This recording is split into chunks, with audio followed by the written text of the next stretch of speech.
Le Mac d'Esther, c'est toute l'actualité du parc technologique. Au programme ce mois-ci, un jeu 100% Made in Limoges signé Dreamagine. Le cœur de métier de Dreamagine Studio, c'est la conception de serious games, donc des jeux vidéo adaptés à un public professionnel pour servir leur communication, leur promotion, leur sensibilisation, la formation, l'information, voilà, tous les besoins que peut avoir un professionnel en matière de diffusion de l'information. À suivre, le premier salon des pros de l'environnement, EnviroPro. Ce pôle environnement est un ensemble d'entreprises et d'organisations. Quand je parle d'organisation, je parle de sociétés qui font par exemple de la formation, je parle également de l'université, je parle des laboratoires de recherche, je parle de centres de transfert de technologie. C'est-à-dire que ce ne sont pas que des entreprises.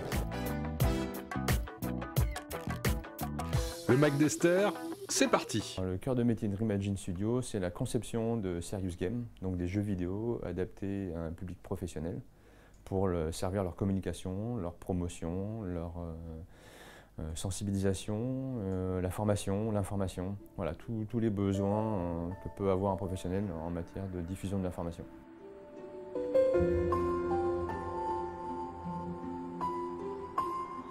Les ressorts principaux sont les ressorts classiques du jeu, c'est-à-dire les challenges, les objectifs mesurables et quantifiables, et puis les récompenses pour le joueur. La notion de plaisir permet de véhiculer une information donc, professionnelle et donc de s'approprier cette information-là, de ne pas la recevoir comme une contrainte et si on est satisfait, d'utiliser les ressorts des réseaux sociaux pour communiquer sur le produit et devenir l'ambassadeur d'une entreprise, d'une marque, d'un service.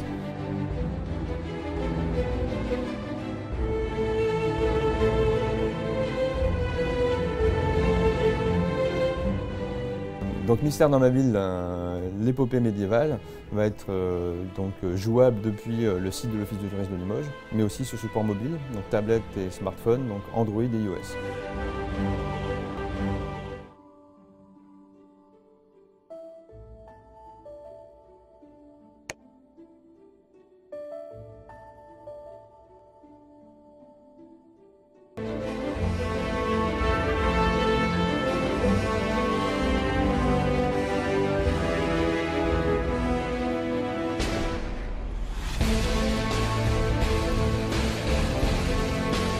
Le projet est né d'une association de mes passions en fait. Les passions de l'histoire, de l'archéologie, du passé, la passion de ma ville aussi, l'envie de valoriser aussi ma ville, et puis ma passion pour le développement informatique et les jeux vidéo.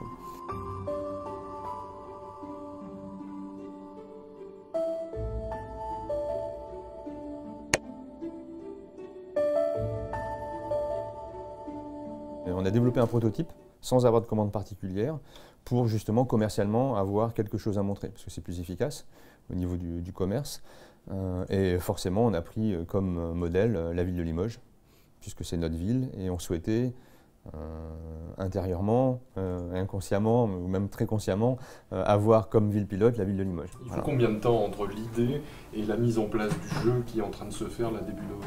2 ans. Voilà. Il y a eu 1 an de démarche commerciale et 1 an après entre la signature du contrat et le développement et la sortie du jeu.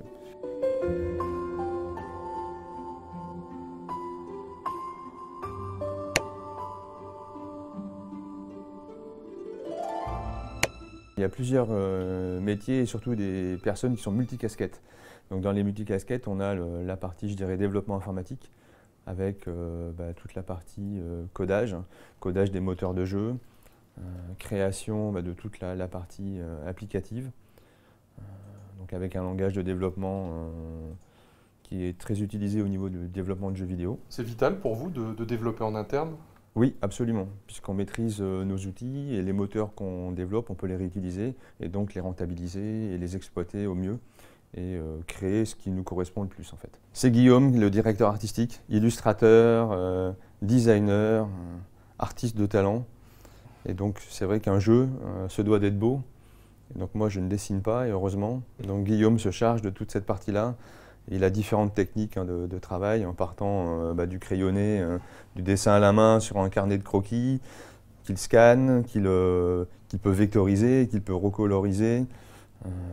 pour arriver à un résultat après sur ordinateur avec le travail graphique. Alors Guillaume, le jeu vidéo, ça commence par un bloc-notes et un crayon à papier? Ah oui, avec faut avoir l'idée de ce qu'on veut faire pour pouvoir après passer à l'écran et animer le personnage. Voilà, c'est ça. Il y a des choses qui évoluent quand on part d'un crayonné comme ça et qu'on arrive sur l'écran. On fait évoluer le personnage ou ces formes sont une fois pour toutes figées avant que l'on passe à la numérisation? Là, en l'occurrence, vu qu'on part sur un personnage qui est historique, on ne peut pas faire ce qu'on veut. Il y a un costume qui est déjà défini par à quoi il ressemblait à l'époque. Donc il y a toute une recherche historique à faire et après à la transmettre en image.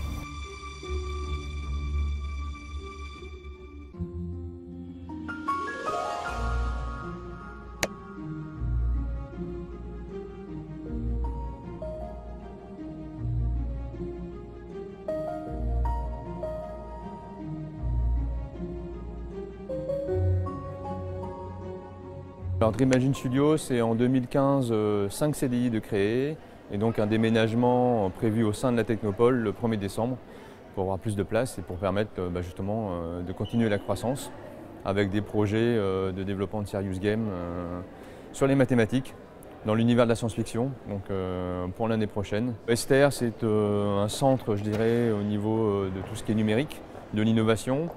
On a tous nos contacts sur Esther et que c'est une image valorisante pour une entreprise d'être dans le parc d'Esther puisque c'est, je dirais, le cœur du numérique au niveau de Limoges.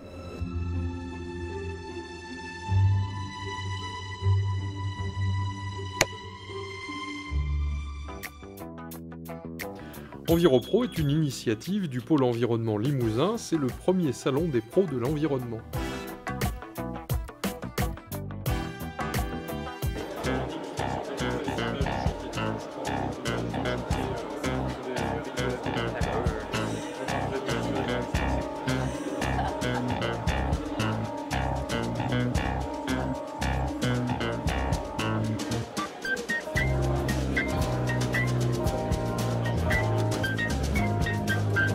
Alors, le pôle environnement est une association loi de 1901 qui a débuté sous la forme d'un club d'entreprise complètement informel il y a déjà près de 18 ans.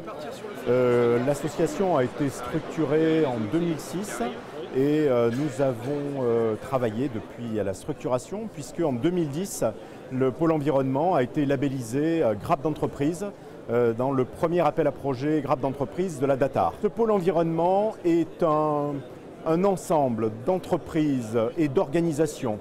Quand je parle d'organisation, je parle de sociétés qui font par exemple de la formation, je parle également de l'université, je parle des laboratoires de recherche, je parle de centres de transfert de technologie. C'est-à-dire que ce ne sont pas que des entreprises. Dans ces entreprises, il y a bien évidemment beaucoup de bureaux d'études, il y a également des équipementiers, donc des sociétés qui font des pompes, qui font des filtres presse, qui font tout un dispositif dans le domaine notamment de l'eau potable, de l'assainissement, des déchets et bien d'autres aujourd'hui.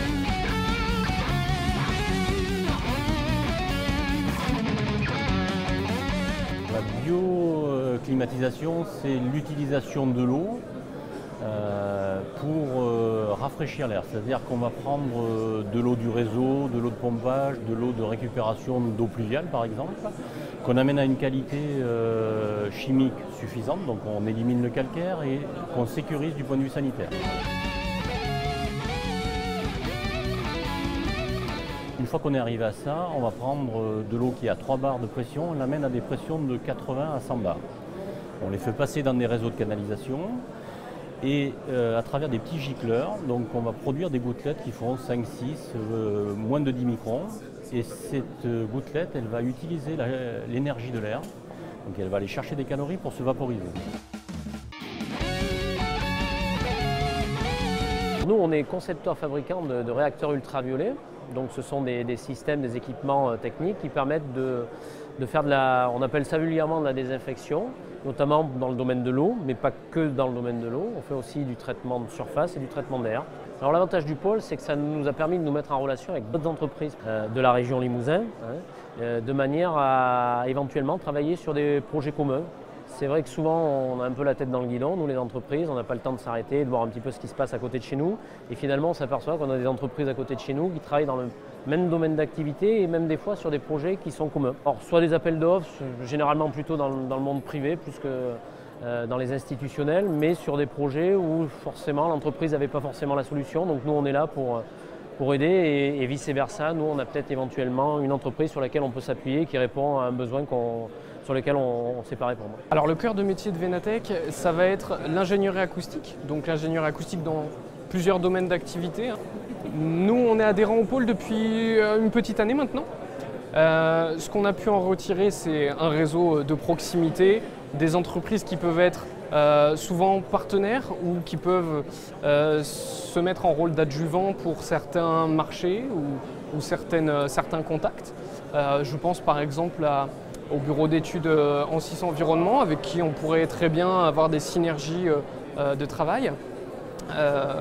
Et après, nous, ce qu'on a pu peut-être apporter au pôle, c'est une diversité au niveau du nombre de bureaux d'études en acoustique qui sont proposés, puisque maintenant on est 2 bureaux, donc ça permet aussi de pouvoir intervenir conjointement. Et on a pu aussi, par exemple, avoir des discussions avec une autre entreprise qui s'appelle IR Profil, qui est basée en Creuse et qui développe éventuellement des écrans en matière organique, donc sur lesquels on leur a donné des petits conseils en acoustique. La particularité de mon métier, c'est vraiment de trouver les solutions pour intégrer les activités humaines dans la nature et faire en sorte que l'écosystème dans lequel l'activité humaine s'est implantée continue d'évoluer, continue de vivre sans que cela pose problème aux espèces animales et végétales qui sont autour. De temps en temps, je consulte le pôle pour avoir des infos qui me renvoient vers des entreprises compétentes pour avoir des infos pratiques et techniques sur des problématiques que moi je peux rencontrer sur le terrain ou des personnes, je renvoie justement ces personnes vers le pôle pour avoir les entreprises compétentes.